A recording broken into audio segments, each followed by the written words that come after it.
mga bagay na pinag-aaralan para alam mo, kailangan po natin maintindihan natin ito. And I don't know why other members of this committee is trying to prevent me to explain the details in layman's terms. Ngayon, ang ating pong muna. So, sa pagbibigay ng tamang na ikakarga sa taong bayan, ano mga ino-consider dito?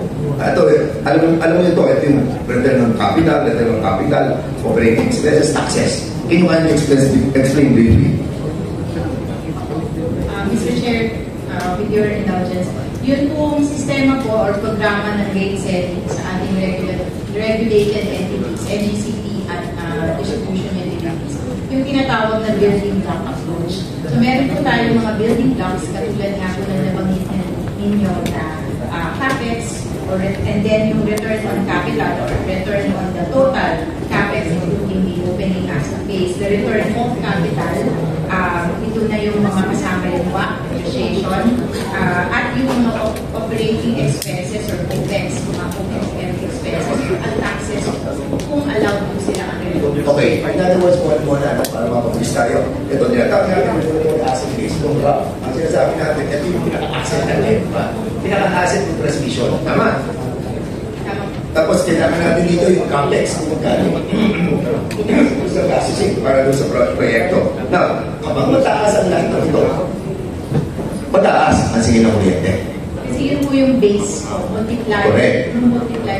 At ang sinasabi ko ng batas, kailangan just and reasonable na ibibigay siya rate para sa ating mga bayan. Am I correct? Okay, question. Punta natin yung open graph. Kasi in 2015, okay, ano ba yung open graph? Ito yung sinasabi natin na ano yung total asset noong 2015 ng transmission. Di ba? May opening graph tayo dyan, yung tinatawag. May closing. Closing na yun, tapos na yun eh. 2011 to 2015. Tapos na yung third regulatory period. Pupunta na tayo sa fourth regulatory period. At ang sabi, yung closing graph o yung closing na asset na to, pupunta ngayon, moving forward, doon sa 2016, sa fourth regulatory period. Ang tanong, sa draft partial initial determination dito, at sa draft final determination, dahil sa tinatawag na roll forward methodology na ginamit ng ERC, mahalaga na malaman. Diba? Malaman natin. Ang tamang halaga ng assets ng NGCP na dapat mag-roll forward to support regulatory period. Nagsaluwa pa ang mga experts na kinuha ng NGCP para malaman ang halaga na dapat na roll forward doon sa closing graph papunta sa opening graph ng fourth regulatory period. May mga expert kung mga ERC para po Sino po? Sino po? Andito po ba yung natin ng... You have one more question, Honorable Fernandez. Then you will have to move, then you have to go for a second. One more question. Proceed. Are you done with your answer? Mr. Chair, sagutin ko lang kung sino po yung Yes. consultant, NCL. Yes, NCL, okay. One more question, Honorable. Okay. Ang Royal Asia, Appraisal Corporation, nandito po kayo. Magkano binayad sa inyo para tayo po ay mag-appraise ng lahat ng total asset, yung regulatory asset base ng ating NGCP?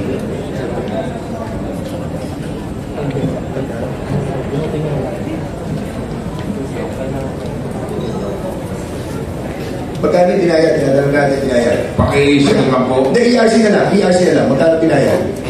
Sa 29 million for NCL and 12 million, is this correct? Sa RAAC? Anyway, yun yung sa akin mamaya. Sige po, may Okay. breakdown po. So, ang tanong natin sa RAAC, ano ang opening graph ninyo? So, ano yung asset na natapos natin sa third regulatory period, moving forward sa 2016, ano ang opening graph natin? Last question, please reply. Yes. This last one, then you will go for the second round, Honorable Fernandez. Kasi your 5 minutes is up. Yes, please. Your Honor, I'm not representing Royal Asia Appraisal Corporation. Before you addressing the question, Dalawang po kasi yung consultant, Mr. Chair, RAAC and NCL. So, kung nandyan po si RAAC, I see NCL po. NCL, are you here? Yes. Can you answer the question? I think the question of the Honorable Fernandez is for the opening wrap that was calculated by Royal Asia Appraisal Corporation. Okay. Is that Magkano po? Ang 173 billion. Your Honor, if your question is for the opening RAB that was calculated by Royal Asia Appraisal Yes. Corporation, I'm not in the position to answer that, Your Honor, because I'm Sino po nasa, sino pong person who's responsible for the for the computation of the The representative of the company that's supposed to answer that is not meeting. O sige, tanongin na natin. So, can we, can you answer that before I move already to the next interpreter? Can you answer for, Yes. so that we can conclude the question already? Yes. Mr. Chair, for the validation conducted by our consultants resulted in opening RAB of 173.44. Thank you very much. O so, ano naman po ang gusto ipasingil? Ang ating po Maybe we will go for the second question, second round. Please hold your question, and the second round will happen because there are only 7 or 8 interpreters. Okay, the Honorable President Sucia now have the floor for your 5 minutes. 5 minutes does not include the answer. Okay, thank you. Okay, thank you, Mr. Chair. I think the last time that we have a committee hearing, that was last week. So, before I proceed to my questions, I would like to ask Atty. Matiba. You mentioned ago, I think, when you were the president of Transco, hindi ka ba nila at least one time na pinapasok mag-observe o mag-inspect sa NGCP? You just mentioned well. Yes. In fact, kinasuhan pa nga yung mga tao na nag-expect. So in short, hindi ka nagpunta ron? Hindi po kami nag-inspection. Mas you were invited to see.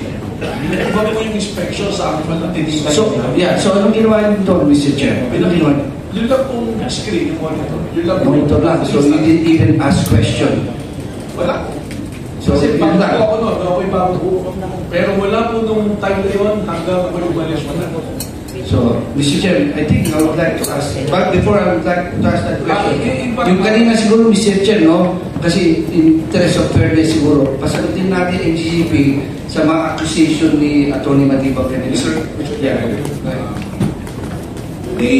What's your question? The question is, yung kanina, there was an issue that was made by Atty. Matiba tungkol sa NGCP. Siguro in interest of fairness, si... So you don't have a question? let's just put it in perspective. That's not accusation. That's Mr. Chair, Mr. Chair, Okay. The I'm not Honorable, Mr. Chair, I'm not accusing Atty. Matiba. I was just asking kung nakapunta pa siya, kung nag-observe o nag-inspect sa property ng NGCP. So yun lang naman siya. I'm not accusing Atty. Matiba. Okay, thank you. Paul, for me, Mr. Paul, you have the floor. Thank you, Mr. Chair.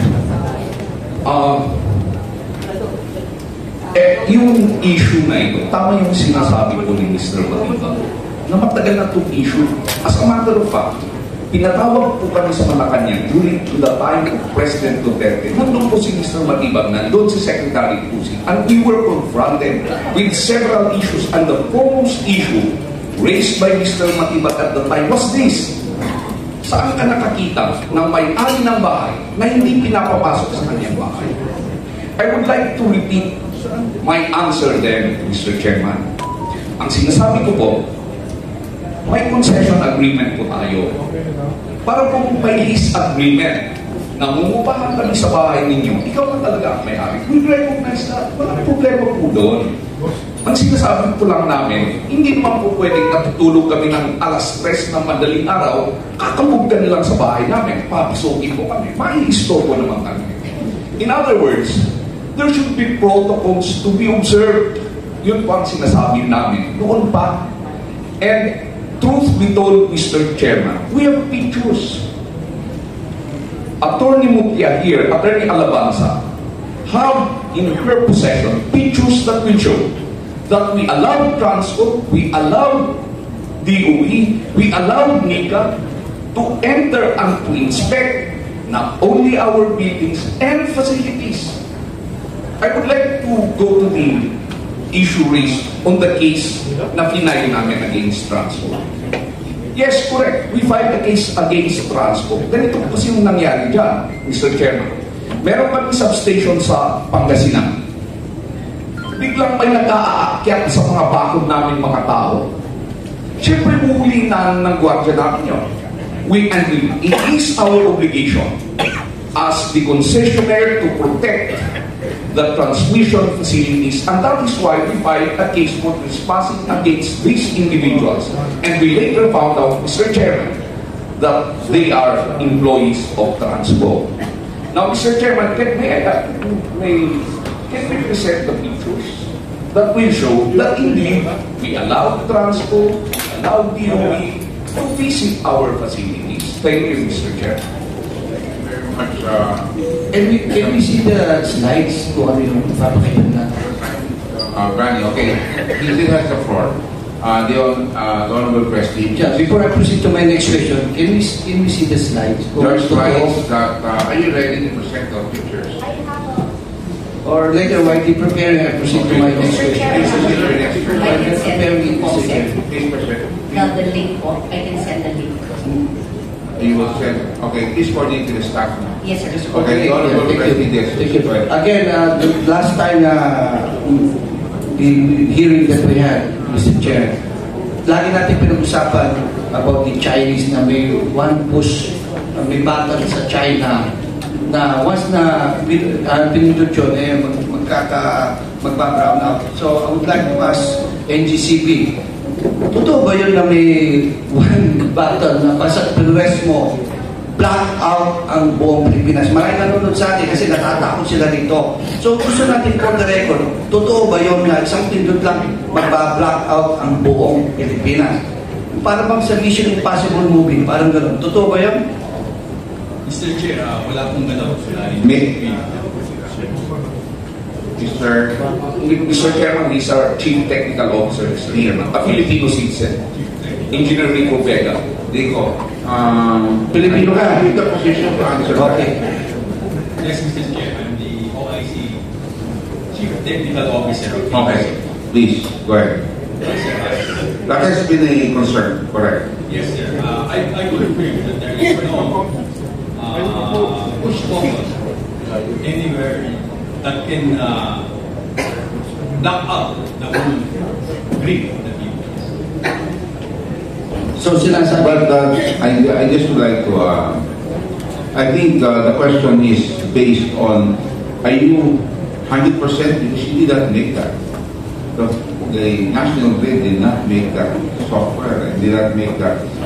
I'm not talking about button, we're talking about anything, but that you're able to tamper with our Yes, sir. As we have reported, Mr. Chair, our SCADA is not connected to the internet, yet we access. That's the one thing. Okay, Mr. President, you should have the floor. thank you, Mr. Chair. Siguro parang question lang. Yung access ba ng Chinese counterpart nyo sa ganitong klaseng control, nakikiram ba sila pagdating sa ganito? Mr. Chair, all our load dispatch center and engineers in our facilities are all Filipinos. Mr. Chair, can I assure the Filipino people, especially yung mga nanonood sa atin, there's no such thing. I want you to confirm that. You're under oath. Mr. Chair, na-under oath ba sila? Just to make sure na... That's a very good... kasi very important to, no? Kasi ang ating mga kababayan, natatakot baka nga daw may push buttons. I just want to confirm na talaga. Okay, so the request of the Honorable President, you will suspend your time. Please rise. The committee, everybody, all resource persons, okay? Pati yung mga nasa likod, no? All resource persons attending for the first time, okay? Please rise. Please. Please raise your right hand. Do you swear to tell the truth, the whole truth, and nothing but the truth from this congressional statements now to God? Thank you. Please take your seats. Okay, the Honorable President. Thank you, Mr. Chair. So, kasi, you know, we work in the energy sector for the last 15 years. So, hindi madali magpatay o mag-shut off na kuryente. Can you explain yung procedure kung paano sila shut down ang buong grid Yan ba, isang pindot lang dito sa Pilipinas o iba sa Luzon, iba sa Visayas, iba Mindanao o iba bayan? Kasi meron tayong mga substation then na sila lang ang ano. Can you explain that if you have a presentation? Para once and for all maintindihan ng ating kababayan. Ano ba kasi natatakot sila sa one button na yan sinasabi na. Please explain. Mr. Chairman, may I Please. I'm sorry, yeah. Are you a technical person? I'm not, I just want to raise a point, Mr. Chairman. Can you respond to the question? Yes. Mr. Chairman, we have protocols, but I would like to assure this honorable body that we can divulge everything about our protocols, but these are very, very sensitive issues and they involve national security. May we request, Mr. Chairman, if we will be compelled to do that, we request for an executive session. Thank you. Thank you, Mr. Chairman. Okay, thank you very much. And last point, Mr. Chairman, on China being able to put off the whole grid, Mr. Chairman, that's fake news. Okay. Thank you very much, Mr. Paul Sagay. The Presley, you still have Presley? Yeah, so again, so hindi totoo yun. So at least just to make it clear. Okay. Okay, maybe Attorney Paul will comment. Hindi totoo yun. Yes. Absolutely a lie, Mr. Chairman. Thank you very much. Thank you, Mr. Chairman. My next question, who determines, who evaluates, and who approves the type of technical equipment placed in the control centers? Who is authorized to handle the control? Mr. Chairman, again, the same answer, that all of these things will be covered. We can make, in a presentation that we can make, provided that it is on the executive session. Thank you, Mr. Chairman. Thank you. Again, my next question, have you opened these control centers for cybersecurity or any security vulnerability audit? Who's going to reply? Who's going to reply? Paul, are you replying? Udya. Or Mr. Chairman, Tito Vega? Or Yes, Mr. Chair, we have a third party to audit our system, and in fact we have been audited by ERC, MICA, and NSC. Then we do the regular audit, third party.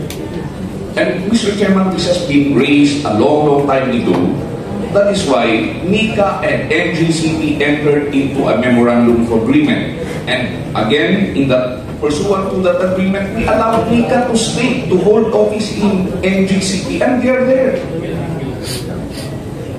A lot of times, MICA, our intelligence communities have been visiting not only our facilities in Quezon City, but all over the Philippines. General Esperon, at the time that he was an advisor of the Security Council of the previous administration, they were allowed to visit all our facilities. Thank you, Mr. Chairman. thank you very much.